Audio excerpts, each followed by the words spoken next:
Hello, and welcome to episode 3 of From Paper to People, Ancestors Alive Genealogy's new podcast. I am your hostess with the mostest, Carolyn Nee Laughlin, and this week's topic is folklore, or just the facts, ma'am. I wanted to let you know that this is a re-recording. I hope that you didn't hear the first one because I had a little bit of a technological difficulty. I'm working my way into knowing how to do this. And also that I'm enjoying a beautiful day, and I hope you are too. It is snowing outside in a fluffy sort of way, and I'm enjoying a lovely word of wisdom friendly cup of cocoa chai. So I hope that you're sitting back and you're enjoying what you're doing. Maybe you're on the treadmill or whatever. But this is only about 20 minutes, a nice bite-sized piece, and we're going to talk about folklore, and it's absolutely for everybody. If you're doing your own family research and you're just starting out, this is absolutely the episode for you. And if you've just been in the work for a while but don't have much patience for folklore, hang in there too, because I'm going to show you why it's good stuff. So let's start with the basics. What is folklore? It's subjective storytelling from one point of view, though it can be a collective process. It does not involve evidence. It's made up of two basic elements: questions asked by an interviewer and the responsive answers that are given by the informant or person being interviewed. The questions themselves are important, and they are a part of the folklore itself, because the same questions can be asked in a variety of ways, and some versions of a given question will yield more information than other versions of that same question, as I'll show you in a minute. That variety can give the interviewer a vision of the way that an informant thinks or remembers, and the interviewer can shift gears to suit that informant's specific needs. Now, I know that folklore gets a bad rap in genealogical circles, but when you're first starting up your own tree or you're working with somebody new, folklore is really a good place to start. Most people don't have legal documents or family letters to establish family names and dates. Stories are a great way to begin. Can folklore be tall tales of things that people wish happened? Absolutely. It's littered with apocrypha, and I'll give you an example of that. But there are always kernels of truth in a story, no matter how wild the story. And the stories you collect will provide the bones on which you can later hang the meat of documentary research, which is a slightly gross way of saying that it's actually very important. So, an example from my family. For years, I was told that my great-great-uncle Charlie and his wife Fanny died on the same day. He was killed in an oil well explosion in, according to the family, Desdemona, Texas, and she was so disheartened that she went home and immediately committed suicide. They were Catholic, but because she committed a mortal sin, she was buried on the outside of the church cemetery and he on the inside, just across the wall from one another. That's a very romantic story. It's a very creepy story, too, but hey, we're talking about some Irish Catholics here. Now, I was able to put them both on my tree and find evidence of his life via census and other family group documentation, but nothing of hers, and no proof of the story of their deaths were available. There wasn't even any proof of their marriage available. The first thing that I found that disproved some of the lore was their shared headstone, and I found it on Find a Grave. They were buried in a municipal cemetery, not a Catholic one, together in 1923, and they were next to his mother and siblings. So the whole Catholic sin aspect of the story was off. And I have his rosary, so I do know that he was Catholic, but that burial story was just good old-fashioned Texas bloviation. Next, I searched, and I mean for years. I went to websites about explosions in history. I looked in Texas history. I called the Texas State Archives, and I couldn't find a thing about an explosion in Desdemona in 1923. And I was beginning to doubt the whole story when, based on their shared death date, I decided to search newspapers.com for his name and a possible obituary. 35 years after my search began, I found the actual story in a Fort Worth paper. Charlie was injured and killed in an oil well explosion, but in Bristow, Oklahoma. Fanny did kill herself. In grief, she walked home from the hospital, grabbed a pistol, and shot herself about an hour after Uncle Charlie's death. The folklore led me to the facts, and these facts led me to their death certificates, which showed that my great-grandfather signed for their bodies and had them sent to the municipal ground in West Virginia for burial in the family plot. The moral of this story is the folklore was a jumping-off point that allowed for further research, and eventually the facts, including her maiden name, came out. So, folklore works. Now, we need good methodology. How do we do it? Here's an example from yesterday's project. I was talking to a friend who is also a new reparational client. We were just getting started. He had done no research with his family at all, and we were talking about his grandparents. I asked him, "When did your grandfather die?" And he replied, "I'm not sure." So I went at it from a different angle. I asked, "Was he alive during your lifetime? Did you know him?" And he replied, "Yes." This gave me room to try another approach. I asked, "How old were you when your grandfather died?" Because we usually do have some frame of reference for this sort of thing. We can remember where we were in school or associate a hit record of the year or something like that, and it can help us to find a date or a date range for an event like the death of a relative. He recalled his own age at the time of Grandpa's death. We did the math, and we arrived at an approximate date of death for his grandfather. That was a really good start. And then spontaneously, he said, "I know he was 78 when he died." That gave me a rough birth year. I just had to pull out a calculator because I stink at math. I subtracted Grandpa's death age from his death year, and I had his birth year. Now remember, all of this is approximate. With folklore, nothing is set in stone, but it's a great starting point. Then the magic kicked in, and this is really important. Having recalled a few things successfully, and having seen that his memory was better than he thought, my friend began to recall more easily and without any prompting what state Grandpa had been born in, and even a story about why he traveled from one state to another in early adulthood. Now we had an approximate birth date, birthplace, death date, and death place for Grandpa. That's a lot of information to get in just a few minutes. And most of all, my friend warmed up and remembered more fluently as we went. He started the session uncertain about the whole process and ended it excited because he knew more than he thought. We went through this for both of his parents and all of his grandparents, and voila, a tree was born. So you can see why folklore is important in genealogy. It's not about absolute facts. It's about a starting place. Asking questions in a specific way, we can elicit bits of truth about where and when people lived, what their names were, how many kids they had, the kinds of business they engaged in, where they worshipped, how they voted in elections, all sorts of things that help to build a tree to point to the point that we can start seeking verifiable documentation. With that in mind, we can break the uses of folklore into two. One that looks for facts, and one that celebrates family stories. This week I'm discussing the first kind of folklore, the kind that lets an interviewer locate names, dates, and places of the major events of life that are required in genealogy: birth, marriage, divorce, and death, or the BMDDs. Regardless of what you're seeking, the methodology is the same. It's based in preparation, gentleness, and love. It is not a deposition. It's a conversation in which the interviewer asks open-ended questions that allow for the informant to really talk. Also, it's much more about the informant than it is about the interviewer. Your role as interviewer is not to answer the questions for or with your informant, but to ask and then sit quietly as the informant accesses his or her memories and fills the space. Think about Ellen DeGeneres or Oprah.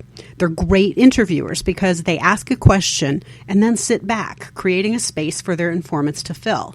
It's astonishing to watch. And then you think about somebody like Chris Matthews, who just can't shut up. Do not be Chris Matthews. Lead with your inner Oprah. And if one way of asking a question doesn't work, reframe the question.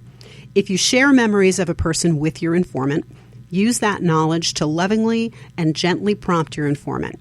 "Didn't you once tell me that your dad used to blah, blah, blah?" is a great way to open up your informant, but then be sure that you sit back and let them fill the space.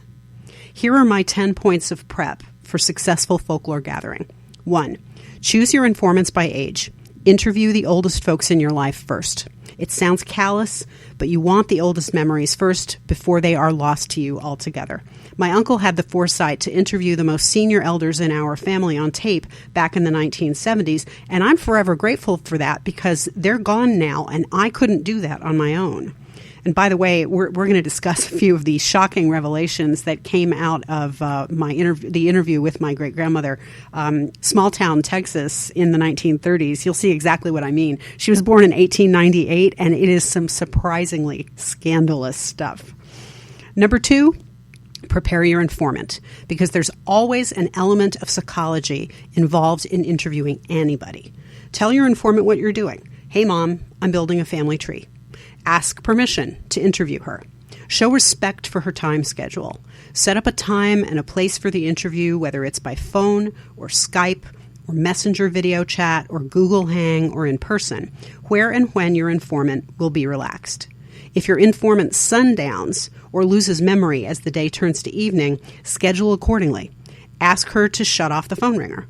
Make sure she has her favorite tea, a nice mochaccino, or a couple of shots of vodka, whatever chills her out. You want her relaxed, fed, watered, and above all, to have peed. You may think I'm joking, but I'm not. It's like the family road trip. Everybody needs to pee first, you included. And with that, I'm going to take a little sip of my delicious beverage. That's the pause that refreshes. Number 3, prepare yourself. Think about your goals. You want names and BMDDs, birth, marriage, divorce, and death, dates, and places. Women always go by their maiden names in genealogy because, fellas, we existed before we married you. I know, it's harsh but true. You can't find Mom's birth certificate using her married name because she wasn't married at birth, right? So stay focused on that objective. Stay focused on your objective. Complete info to the best of your informant's ability. Also remember that there are a lot of ways to get answers. For argument's sake, let's say that you're interviewing your dad and you want your grandmother's deets. So you ask, what's your mom's birth date? A direct question like that can move you to the next item if dad knows the answer. But if he doesn't, it's the hardest type of question to answer, particularly early in the interview. People we interview, informants, tend not to have a whole lot of confidence in themselves until they've had it proven to themselves that they can actually do this. And Dad hasn't had that chance to prove this to himself. He's good at remembering things, but he doesn't know it. It's a slightly tense process for even the most willing informant because a direct question is a stand and deliver kind of thing. So start with that hardest form of the question in case he can answer it and move you on to the next point. And then work your way around to the easier ways so he knows where you're headed if you actually can't get that direct answer first thing. It will give Dad confidence to reach an answer regardless of the way that he does it. Another way of asking Dad that question would be, about when was your mother born? What season? Roughly what year? These are versions of the question that feel softer and may serve better to prompt memories. Using qualifying terminology like about and roughly make the question feel easier. There is deep psychology in this. You can also go at it from your dad's birth date. You ask, how old was your mom when you were born? And then do the math. If Dad was born in 1950 and his mother was 20 when she gave birth, that means that Grandma was born in 1930. The miracle of mathematics. And if you're hopeless like me, have a calculator handy. Now note that all of these questions get you to the same place, Grandma's birth date. 4, make a list of questions to ask and leave space under each one to make notes. Your questions should be open-ended. They would require a narrative, not a yes or no. You want a conversation, not a grilling at headquarters. 5, follow a logical process when asking questions. What was Grandma's name? Did she have any siblings? What were their names? Who was older and who was younger? All of these questions together help you to build a generation within a tree, a starting place that will lead you to all of the documents on Ancestry and Family Search that will refine the facts in your tree. 6, start with what you know, yourself, and go backwards, generation by generation, into what you don't know. Ask about Dad's family, about Mom's family. Ask Dad about Mom's family, and vice versa. They may well know things about one another's people that you didn't even expect. 7, get a good recording app on your phone and record every interview. Use a communications method type like Skype that will automatically record the interview. Make sure you have cloud memory or a backup drive to store copies of the interviews. I lost 3 hours of incredible interviewing time with my dad from last year, and now I have to do it all over because the recording app I used was subpar. So please do not make my mistake. 8. Before you actually interview, test your technology. See number 7. Don't waste your informant's time with 15 minutes of connectivity problems and that sort of nonsense. Make sure that things are recording and backing up properly. This is a work of love and respect. You don't want to make people wait or repeat themselves. 9. Be on time. And this is true everywhere in life. Your elders will appreciate you not only because you respect their stories, but because you respect them. And a happy informant now makes a willing informant next week or next month. And 10, know that your informant may not be thrilled with answering all the questions that you have prepared at once or at all. Pay attention. And if your informant is tiring, stop at a logical place and schedule another session. If your informant is edgy about discussing a particular member of the family, just move on to the next topic. Your goal is to help your informants to become more interested in the work, to enjoy your sessions, and to open up more in the future rather than to shut down after one interview and never talk to you again. Now, remember that I said earlier that this can be a collective process?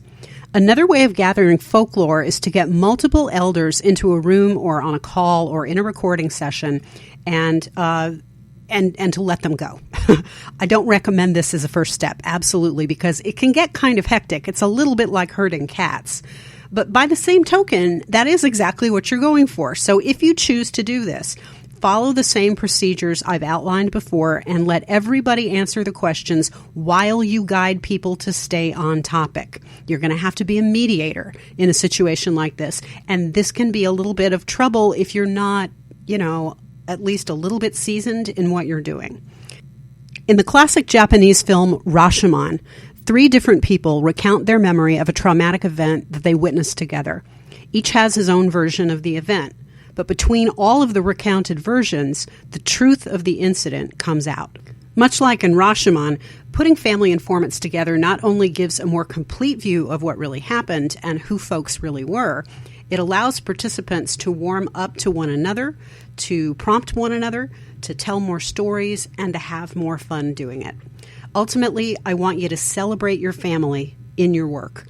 This approach to gathering lore actually strengthens family bonds and understanding between generations. It's fun, it's fascinating, and it absolutely works. Thanks a lot for listening today. Find me online at AncestorsAliveGenealogy.com and on Facebook at Ancestors Alive Genealogy. You can follow me on Twitter at Ancestors Alive and on Instagram at Ancestors Alive Genealogy. If you have a request, a dispute, a book recommendation, or you just want to say hi, you can contact me at AncestorsAliveGenealogy@gmail.com. And now you can support this podcast on Patreon and win or earn valuable prizes. Go to patreon.com/ancestorsalive and sign up for any of 4 support levels, ranging from $5 to $25 per month. Have a great week, do your research, and above all, expect surprises.